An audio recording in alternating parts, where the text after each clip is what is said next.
For centuries, the image of the horned god, wild, powerful, untamed, has been twisted into a figure of fear. Once revered as a symbol of nature, fertility, and the cycle of life, he was cast into the shadows, reborn as the devil himself. But why? Who turned the guardian of the wild into the enemy of faith? And what secrets lie hidden in this ancient transformation? Join us as we uncover the forgotten truth behind the demonization of the horned gods. Pagan horned gods as symbols of fertility and nature. The figure of the horned god is a powerful archetype in pagan and pre-Christian traditions, representing fertility, the wild aspects of nature, and the cycle of life and death. Found across numerous cultures, these deities embody primal masculinity, virility, and the harmonious balance between humanity and the natural world. Many modern pagan practices, particularly Wicca, revere the horned god as a central figure of masculine divine energy. This article explores the symbolism, historical significance, and worship of horned gods as representations of fertility and nature. The symbolism of the horned god.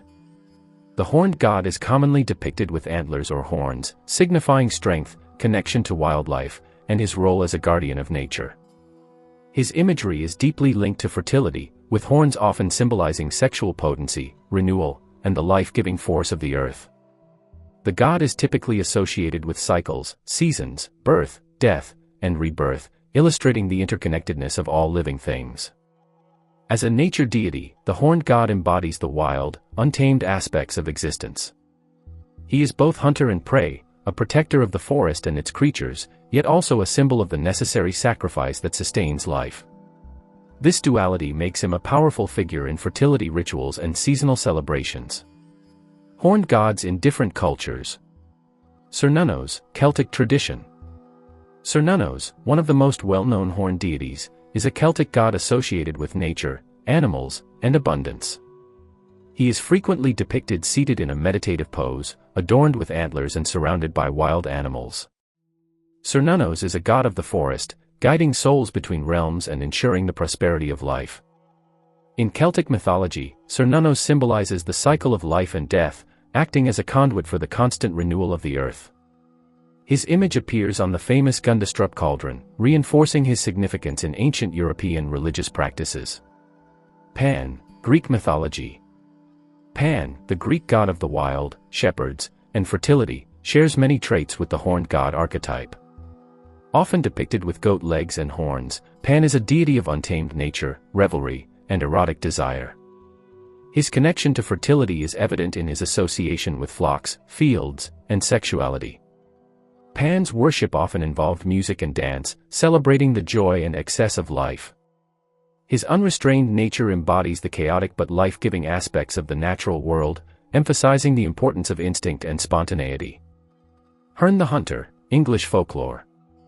Herne the Hunter is a legendary figure from English folklore, often portrayed as a spectral huntsman with antlers. Though not a deity in the traditional sense, Herne is connected to the wild hunt and the changing seasons, bearing many similarities to other horned gods. As a ghostly presence associated with Windsor Forest, Herne is sometimes viewed as a protector of wildlife and a harbinger of transformation. His story intertwines with elements of sacrifice, renewal, and the sacred bond between humans and nature. Pashupati, Hindu tradition. Pashupati, an early form of the Hindu god Shiva, is depicted with animalistic features, including horns or antlers in some interpretations. This deity is a protector of animals and a ruler of wilderness, emphasizing the sacredness of all living beings. The name Pashupati means Lord of Animals, reinforcing his role as a guardian of life and fertility. Other horned deities. Numerous cultures feature horned gods linked to fertility and nature, including Faunus, Roman, Bucca, Cornish, and the Slavic deity Veles. These figures often represent the liminal spaces between civilization and the wild, life and death, or chaos and order. Fertility and the horned god. The horned god is an essential figure in fertility rites, symbolizing the virile energy necessary for reproduction in both animals and crops. He is often paired with a goddess, such as the Great Mother or Earth Goddess, to reflect the sacred union that fosters life. The sacred union, Hieros Gamos. One of the most significant aspects of the horned god's role in fertility is his union with the goddess. This sacred marriage, known as hieros gamos, represents the merging of masculine and feminine energies to bring forth abundance. Many seasonal festivals celebrate this union, particularly Beltane, a time of fertility rites and renewal. Seasonal fertility cycles. The horned god's journey follows the natural cycles of the year.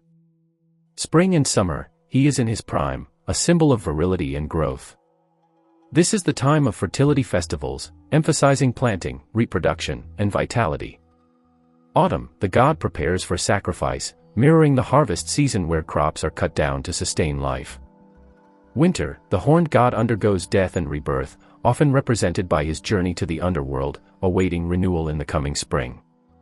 This cyclical nature reflects the continuous process of birth, death, and rebirth in the natural world, making the horned god a timeless symbol of fertility. Worship and rituals. Ancient practices. Horned gods were venerated through various rites, including offerings of food and drink to honor the gods and ensure abundance. Animal sacrifices, in ancient times, as a means of maintaining cosmic balance. Dance and music as a form of ecstatic worship, particularly in Pan's cult. Sacred hunting rituals that emphasized the respect between hunter and prey. Modern paganism and Wicca.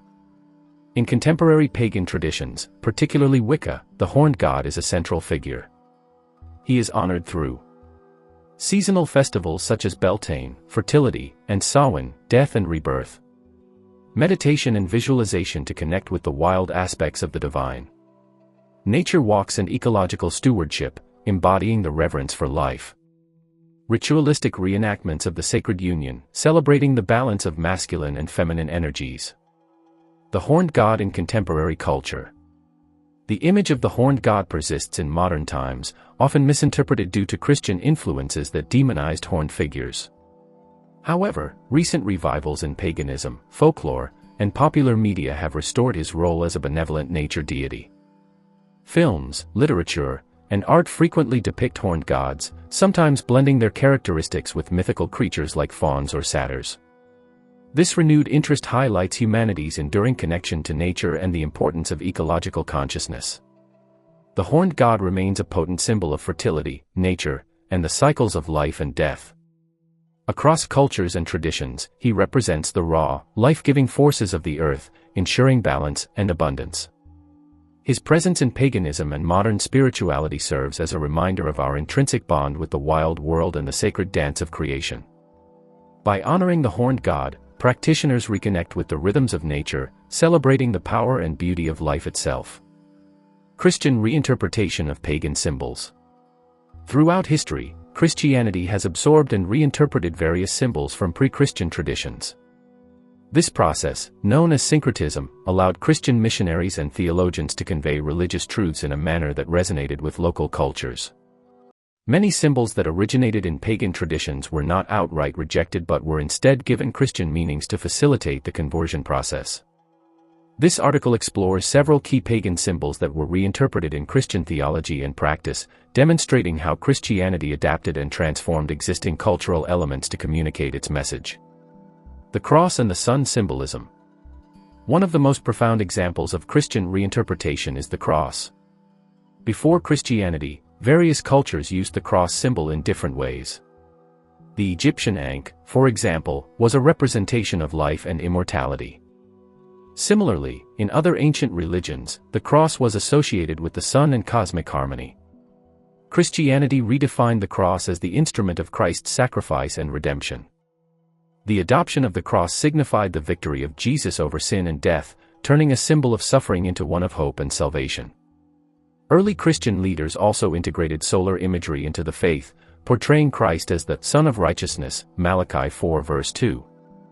This reinterpretation helped transition sun-worshipping pagans into the Christian faith, as they could associate their traditional reverence for the sun with Jesus Christ. The fish symbol, ichthys.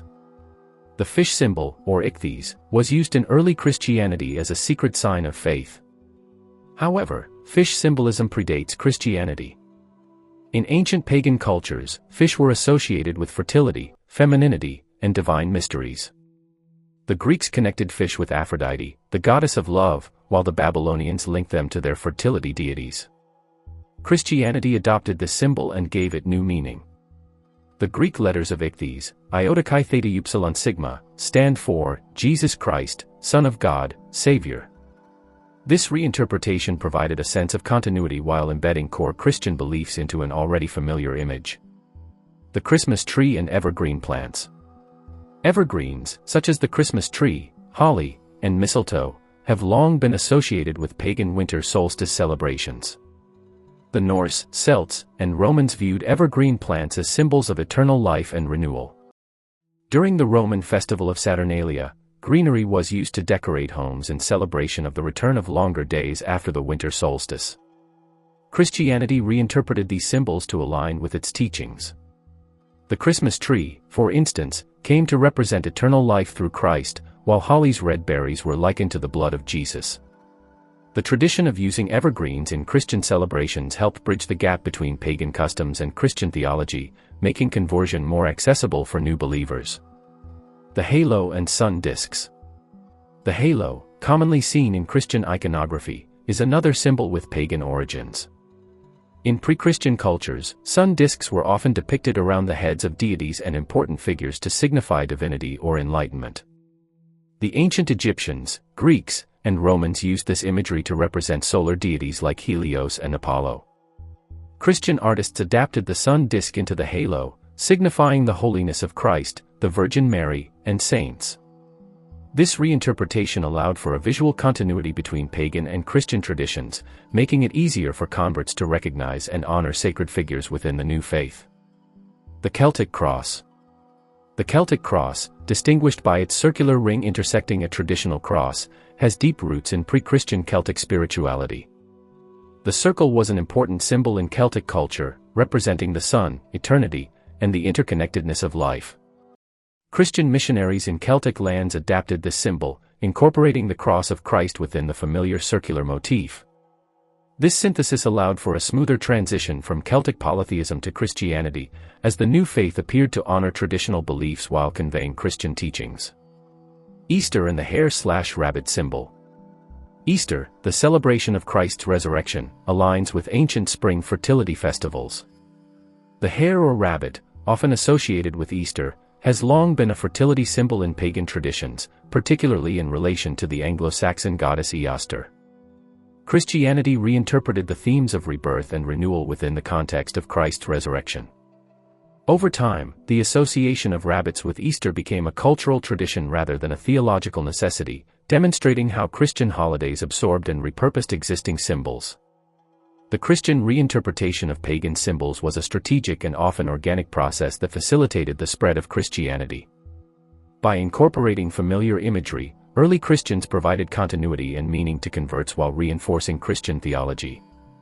Today, many symbols with pagan origins continue to hold deep significance within Christian traditions, showcasing the enduring power of cultural adaptation in religious history. The devil takes the horns. The phrase, "the devil takes the horns," is steeped in folklore, philosophy, and symbolic meaning. This narrative or saying often alludes to themes of temptation, consequence, and the inevitability of fate. Whether viewed through a mythological, literary, or metaphorical lens, its implications are significant in understanding human nature and the struggle between right and wrong.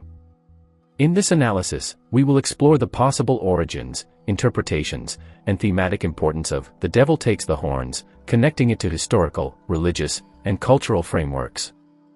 Origins and meaning. Etymology and historical usage. The phrase itself seems to be derived from various proverbs and idioms involving the devil, horns, and the consequences of ambition. In medieval European folklore, the devil is often depicted with horns, symbolizing his rebellious nature and association with sin. The phrase could be interpreted as a warning about engaging with malevolent forces. Once you embrace temptation or overstep moral boundaries, you may lose control, and the devil metaphorically takes the horns. One possible root of this phrase is the Spanish proverb, "El diablo toma lo que le das," meaning, "the devil takes what you give him." This aligns with the idea that engaging in wrongdoing, even in small ways, leads to deeper corruption.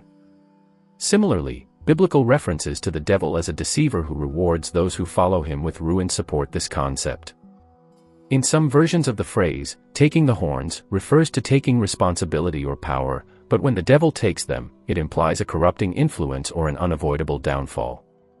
This interpretation suggests that those who seize power unethically will ultimately be consumed by their own actions. Literary and mythological connections. The Faustian bargain. One of the most direct literary connections to the phrase is the concept of the Faustian bargain. In the legend of Faust, a man sells his soul to the devil in exchange for knowledge and power, only to realize too late that he has made an irreversible mistake. The phrase, "the devil takes the horns," could symbolize a similar idea. Once one engages in a deal with malevolent forces, control is lost, and the consequences are dire. The Minotaur and the Labyrinth. In Greek mythology, the Minotaur, a half-man, half-bull creature, was housed in a labyrinth and ultimately killed by Theseus. The Minotaur's horns symbolize both power and entrapment, much like the idea that unchecked ambition or wrongdoing can lead to destruction. If the devil takes the horns, it may imply that the creature's power, or the power of temptation, is ultimately controlled by darker forces. Biblical and religious symbolism. In Christianity, the devil is often described as a fallen angel who tempts humans into sin. The Book of Revelation describes a beast with multiple horns, symbolizing power and corruption. If the devil takes the horns, it may imply a shift in control, where once someone believed they had dominion, they now find themselves at the mercy of malevolent forces. Similarly, in Islamic and Jewish traditions, there are stories of figures who, through arrogance or greed, lose everything when their hubris invites the devil's influence. The idea of being led by the horns may also connect to the devil leading individuals toward destruction through deception and temptation. Thematic exploration. Power and corruption. One of the most evident themes associated with "the devil takes the horns" is the corrupting nature of power. Whether in politics, leadership, or personal ambition, those who seek power unethically often find themselves controlled by the very forces they once tried to command. This theme resonates throughout history, with countless rulers and figures succumbing to their own greed or arrogance. Temptation and consequence. The phrase also encapsulates the idea of temptation leading to inevitable downfall. In many stories, characters are given a choice, whether to remain virtuous or to succumb to an easier, darker path.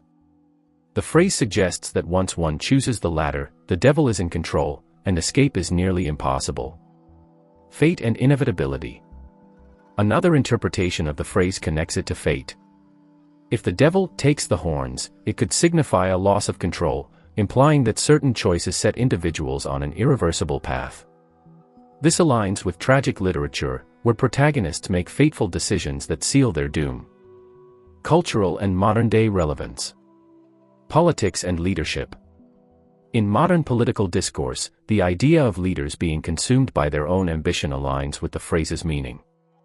History is rife with examples of rulers who seized power unethically, only to find themselves ensnared in political downfall, revolution, or scandal. The notion that the devil takes the horns could be likened to figures who initially believed they controlled their destiny but were ultimately undone by their choices. Business and ethics. In the corporate world, the phrase can apply to individuals or organizations that prioritize greed and unethical behavior over integrity.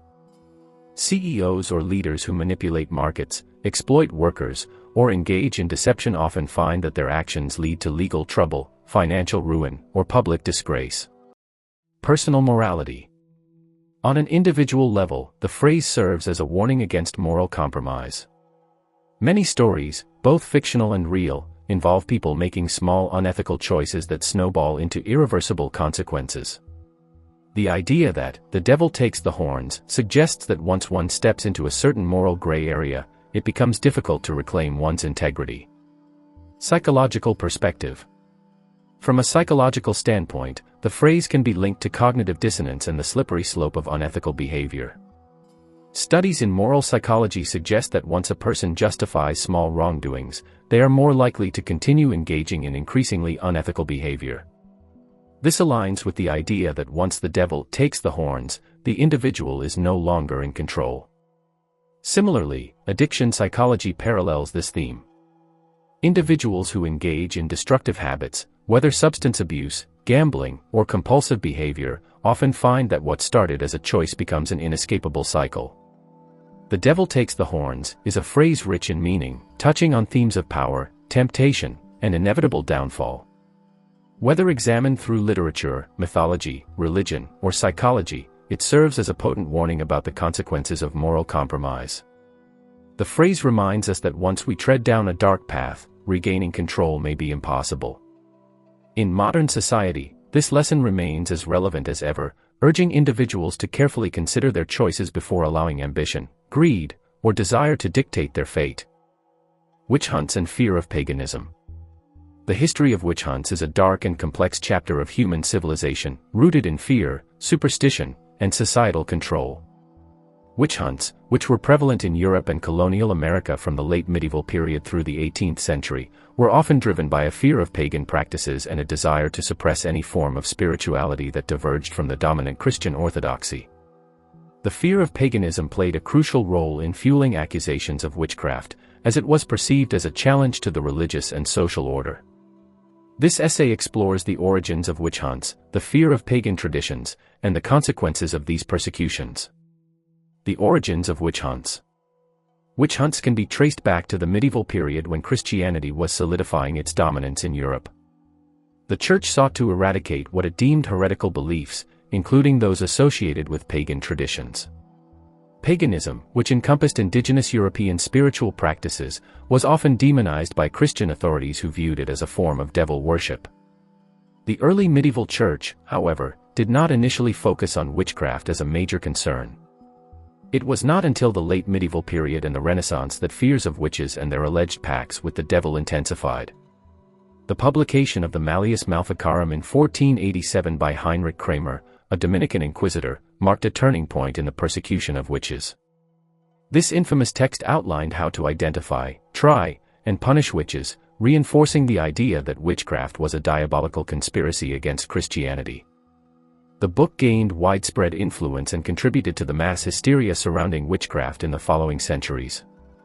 The fear of paganism. The fear of paganism played a significant role in shaping the witch hunts. Pagan beliefs and rituals, which had been practiced for centuries before the spread of Christianity, were often associated with nature worship, polytheism, and folk healing. These practices were gradually labeled as dangerous and heretical by the Church, which sought to consolidate its authority. Many accused witches were healers, midwives, and herbalists who continued to practice traditional medicine, much of which was derived from pre-Christian customs. Because these individuals held knowledge that was outside the Church's control, they were often seen as threats. The Church and secular authorities propagated the belief that these healers derived their power from the devil rather than from natural or divine sources. Furthermore, seasonal festivals and fertility rites, common in pagan traditions, were demonized as satanic rituals. Celebrations like Samhain, Beltane, and Yule, which honored nature's cycles, were recast as gatherings of witches conspiring with demons. This association between pagan rituals and witchcraft reinforced the fear that non-Christian practices were inherently evil. Gender and the witch hunts. Women were disproportionately targeted in the witch hunts, with an estimated 75 to 85% of those accused being female. This gender bias was largely due to the perception that women were more susceptible to the devil's influence. The biblical narrative of Eve's temptation in the Garden of Eden contributed to the belief that women were inherently weak and prone to sin. Many of the accused were elderly women, widows, or those who lived on the fringes of society. Their marginalized status made them easy scapegoats for misfortunes such as crop failures, illnesses, or economic hardships. In times of crisis, communities often sought a convenient target for their suffering, and alleged witches provided an answer. Witch hunts in Europe. Between the 15th and 18th centuries, Europe experienced widespread witch hunts, with tens of thousands of people being executed, primarily by burning or hanging. Countries such as Germany, France, Scotland, and England saw significant waves of trials and executions. The Holy Roman Empire, in particular, was a hotspot for witch hunts, with many German territories witnessing brutal persecutions. One of the most infamous witch trials was the Würzburg and Bamberg trials in Germany during the early 17th century, which resulted in hundreds of executions. These trials often relied on forced confessions obtained through torture, leading to a cycle of accusations as the accused were pressured to name accomplices. The Salem witch trials. The fear of witchcraft was not limited to Europe, it also manifested in colonial America, most notably in the Salem witch trials of 1692. In Puritan New England, a deeply religious and superstitious society, witchcraft was seen as a grave threat. The Salem trials began when a group of young girls claimed to be possessed by witches, leading to a mass hysteria that resulted in the execution of 20 people and the imprisonment of many others. The Salem trials were fueled by existing tensions within the community, including economic strife, personal rivalries, and religious extremism. The Puritan fear of the unknown and their belief in the devil's active presence in the world contributed to the rapid escalation of the hysteria. Decline of witch hunts. By the late 17th and early 18th centuries, the fervor of witch hunts began to wane. The rise of the Enlightenment, with its emphasis on reason and scientific inquiry, led to skepticism about supernatural explanations for misfortune. Legal reforms also played a role in reducing witch trials, as courts became more stringent in requiring evidence rather than relying on spectral testimony and forced confessions. Additionally, influential figures such as Friedrich Spee, a Jesuit priest, criticized the witch trials, arguing that many accused individuals were innocent victims of hysteria and flawed legal procedures. As rational thought gained prominence, societies gradually moved away from the widespread persecution of alleged witches. Legacy of the witch hunts. The legacy of the witch hunts remains a powerful reminder of the dangers of mass hysteria, religious extremism, and societal scapegoating. The fear of paganism and nonconformity led to the persecution of thousands, many of whom were innocent. Today, historians and scholars continue to study the witch hunts to understand how fear and prejudice can lead to tragic consequences. Modern-day neo-pagan movements, such as Wicca, have sought to reclaim and revive pre-Christian spiritual traditions. While contemporary witches and pagans face less persecution than in the past, misconceptions about their practices still persist. The historical witch hunts serve as a cautionary tale about the consequences of intolerance and the importance of protecting religious and cultural diversity. Witch hunts and the fear of paganism were deeply intertwined, driven by religious dogma, societal anxieties, and a desire for control. The persecution of alleged witches reflected broader fears of the unknown and of those who did not conform to dominant beliefs. While the era of witch hunts has passed, its lessons remain relevant in understanding the dynamics of fear, persecution, and social control. By examining this history, we can strive to build a more tolerant and inclusive society that values diversity and resists the dangers of mass hysteria. Revival and reinterpretation. Revival refers to the process of bringing back or restoring something from the past, often with the intent of preserving its original essence while making it relevant again. It manifests in several domains. 1. Cultural revival. Cultural revival involves the resurgence of traditions, languages, and customs that have declined or disappeared. This phenomenon is particularly significant among indigenous and marginalized communities seeking to reclaim their heritage.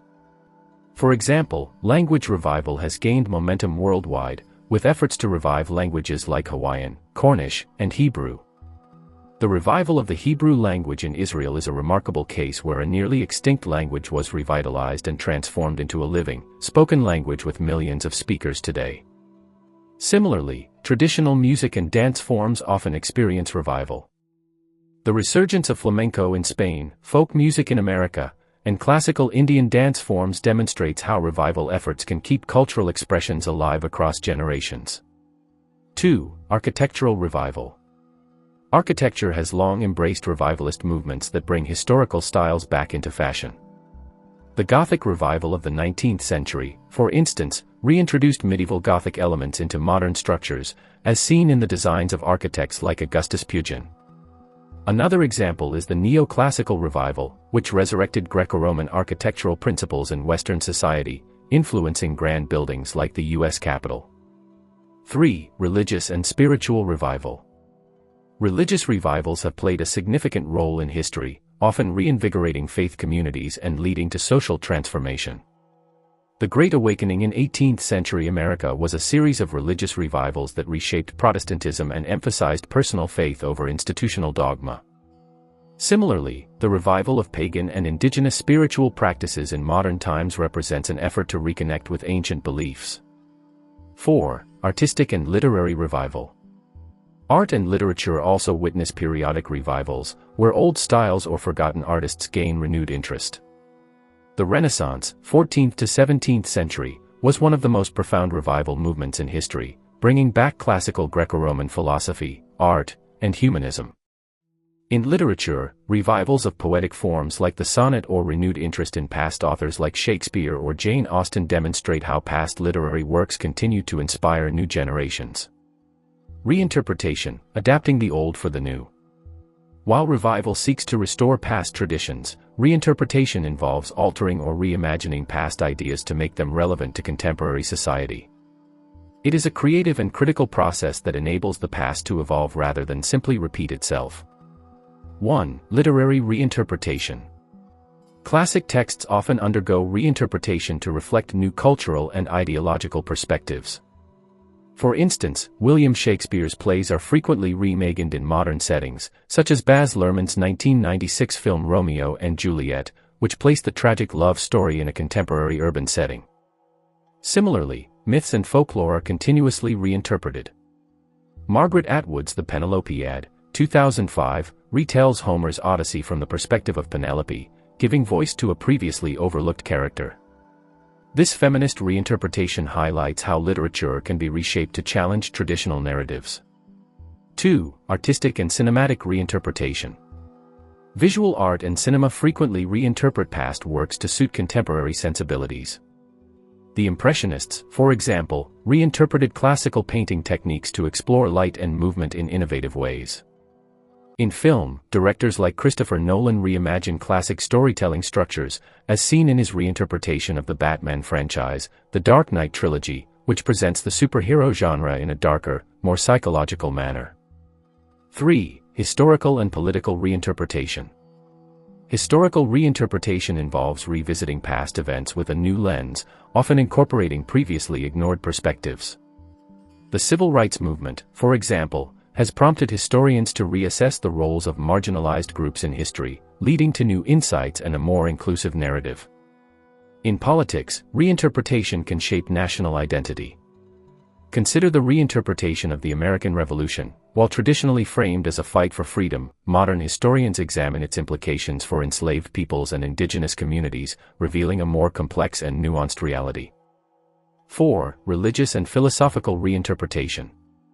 Religious texts and doctrines are frequently reinterpreted to align with modern ethics and values. The reinterpretation of the Bible's teachings on gender roles, for example, has led to greater acceptance of women in leadership positions within Christian denominations. Similarly, Buddhist philosophy has been adapted to address contemporary issues like environmental sustainability and mental health. The impact of revival and reinterpretation. Both revival and reinterpretation contribute to societal growth in several ways. 1. Preservation of heritage. Revival helps prevent the loss of cultural and historical knowledge.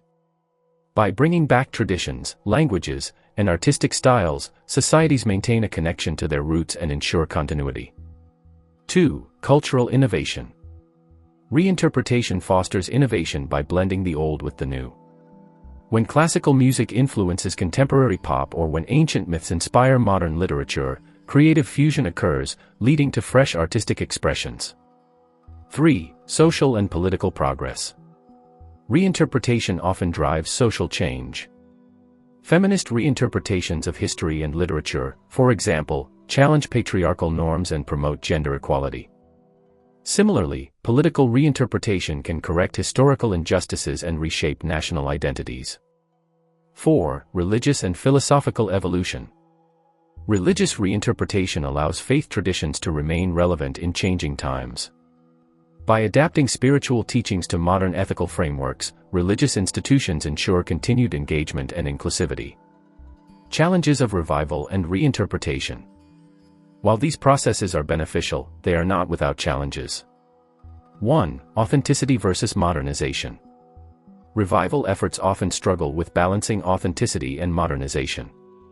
Over-commercialization of revived traditions can dilute their original meaning, as seen in the commodification of indigenous practices.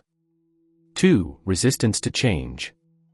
Reinterpretation can face resistance from traditionalists who view change as a threat to heritage.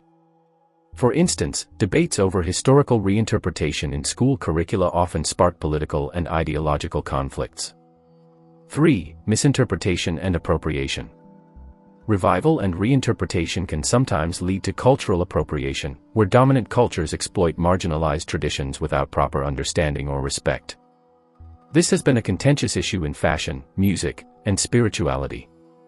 The horned gods were once symbols of life, strength, and the untamed forces of nature. But history is written by those in power, and their image was reshaped to instill fear. Now, as we rediscover these forgotten deities, we must ask, what other truths have been buried? What else have we been taught to fear? Let's keep the conversation going. Like, share, and subscribe for more explorations into history's hidden stories. Drop a comment below. What do you think about the demonization of the horned gods?